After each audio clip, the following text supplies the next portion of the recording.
Everybody, today we're going to cover the customer analysis dashboard. This dashboard is meant to give you a way to look at the different customers that you have done work with over the number of years that your company has been in business to kind of get a sense of which of your customers have been your best customers and which ones have been your worst customers. So when you load the dashboard, what you'll see on the left is a list of all of your customers to date, sorted by the total contract amount that you've done with each customer. You can also see the number of projects that you've done with each of the customers. If I select a certain customer, all the data on the right will update to reflect the data relevant to that specific customer. There are three tabs that we'll look at. The first is the project breakdown, the second is payment details, and the third is the change order breakdown.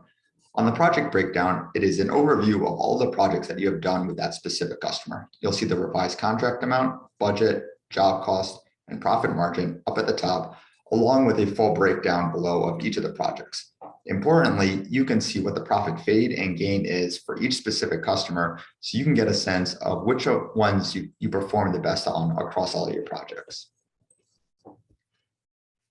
Over on the payment details, you can see your outstanding AR for a certain customer, the current retention, the AR aging breakdown out by period, and perhaps most importantly, how quickly that customer tends to pay. So you can see what you can plan in the future if you do work with that customer, how quickly you can expect them to pay your invoices on a month-to-month basis. Finally, on the change order breakdown, you can see all of your approved change order work for the customer, what was the change order profit margin, along with any pending change orders to date. You can also see the number of approved change orders you've had versus the number of rejected change orders. So you can get a sense of, as you submit change orders on future projects, what's the likelihood that that change order is going to be approved.